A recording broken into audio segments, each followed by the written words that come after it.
امام سے پوچھا مولا اگر کوئی آپ کا شیعہ پہلی بات تو گناہ کر سکتا ہے؟ امام نے کہا انسان خطا کار ہے، گناہ کر سکتا ہے۔ کہا مولا اگر گناہ کرے کیا ہم اسے فاسق کہہ سکتے ہیں؟ فرمایا نہیں، اس کے عمل کو فاسق کہو، اس کو فاسق نہ کہنا۔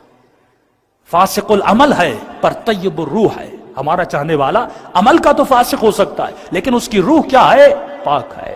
کہنے لگا مولا کیسے پتا چلے وہ آپ کا حقیقی شیعہ ہے؟ فرمایا اگر گناہ کرنے کے بعد اس کے چہرے پہ ندامت کو دیکھو، پشیمانی کو دیکھو تو سمجھ جانا ہمارا ہے، لیکن اگر گناہ کرنے کے بعد گناہ کی لذت اس کے وجود میں باقی رہے۔ کسی نے پوچھا مولا توبہ کب قبول ہوتی ہے؟ امام نے فرمایا تمہاری توبہ تب قبول ہوگی جب تو توبہ کرنے بیٹھے، فار ایگزامپل دعائے کمیل میں توبہ کرنے بیٹھے، جس گناہ سے توبہ کر رہا ہے اگر اس گناہ کی لذت تمہارے وجود میں باقی ہے تو سمجھ جانا تمہاری توبہ قبول نہیں ہوئی۔ جب تک اس گناہ کی نفرت تمہارے دل میں نہیں آتی، فرمایا تب تک تمہاری توبہ قبول نہیں ہوتی۔ تو پہلی نشانی فرمایا اگر گناہ کرے تو پشیمانی اس کے وجود میں ہو، جب تک پشیمانی نہیں ہے فرمایا تب تک یہ ہمارا شیعہ نہیں ہے اور مقابلے میں آ سکتا ہے۔ دوسری چیز معصوم فرماتے ہیں، فرمایا کچھ ایسی عادتیں، کچھ ایسے گناہ انسان کے وجود میں ہوتے ہیں جو گناہ ان کو اولیاء خدا سے دور کر دیتے ہیں۔ یہ گناہ ایک ایسی کثافت ہے، ایک ایسی نجاست ہے جو لوگوں کو اہل بیت سے دور کرتی تھی۔ یعنی جس طرح میگنیٹ ہوتا ہے، اگر آپ کے وجود میں گناہ ہے، قرآن کہتا ہے انما یرید اللہ لیذھب عنکم الرجس اہل البیت ویطہرکم تطہیرا، کہ اہل بیت کو ہر طرح کی رجس اور نجاست سے دور کیا۔ اگر نجاست میرے وجود میں آئے، اگر جھوٹ کی نجاست میرے وجود میں آئے، اگر بغض و نفاق و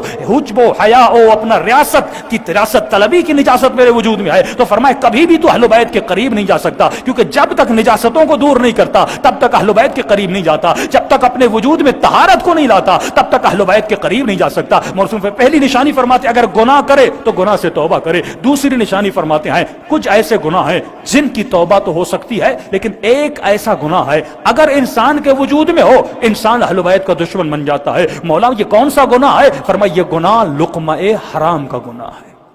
اگر حرام کا لقمہ کسی کے پیٹ میں جائے، فرمایا اس گناہ کی نجاست اتنی بڑی ہے کیونکہ اللہ نے کچھ گناہوں کو چھپا کے رکھا ہے، اگر وہ گناہ کسی کے وجود میں آ جائے تو فرمایا اس کی توبہ قبول نہیں ہوتی، اس کی عبادت قبول نہیں ہوتی۔ 40 دن نماز شب پڑھے لیکن اس کی نماز شب قبول نہیں ہوتی کیونکہ اس کے وجود میں لقمہ حرام ہے۔ حرام کے لقمے سے بڑے ایک ایران کا بہت بڑا مجتہد تھا، کسی بہت بڑے شیعہ سے ملنے گیا، یہ شیعہ ان سے ملے، ان کے سامنے سفرہ لگایا، انہوں نے کھانا کھایا، کھانا کھانے کے بعد انہوں نے قبلہ کے سامنے ایک فائل لائی کہ قبلہ بہت سارے مکان ہیں اوقاف کے جو لوگ زمینوں کو وقف کرتے ہیں، ایک زمین ہے اگر آپ سائن کر دیں اس پہ بڑا اختلاف ہے، یہ ون سائیڈڈ ہو جائے گی، ہمارے ہاتھوں میں آ جائے گی۔ یہ سمجھ گئے یہ کھانا کھانا نہیں تھا، یہ رشوت کا کھانا تھا۔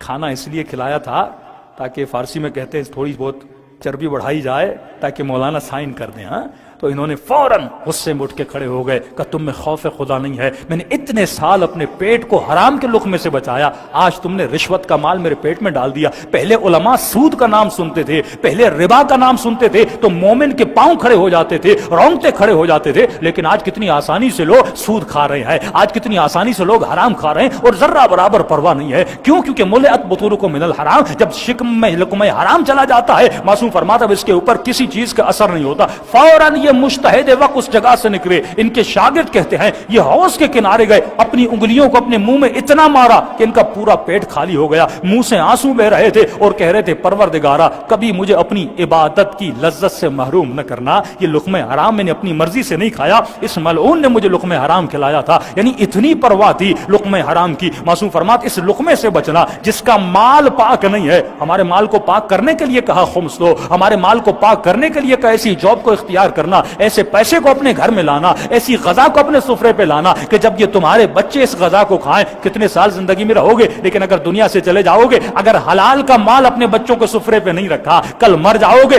یہ بچے اس مال سے کیا کریں گے؟ اگر عیاشی کریں گے، اگر گناہ کریں گے، نقصان کس سے ہوگا؟ تمہیں ہوگا۔ لیکن بچے کی تربیت ایسی کی جیسی حسین ابن علی نے کہی اگر مر جاؤ گے یہ بچہ ایک بسم اللہ الرحمن الرحیم پڑھے گا، رسول خدا فرماتے ہیں کئی دن سے کئی مہینوں تک اس کا عذاب جہنم ختم ہو جاتا ہے بچے کے ایک بسم اللہ الرحمن الرحیم پڑھنے سے۔ صلوات پڑھے محمد و آل محمد۔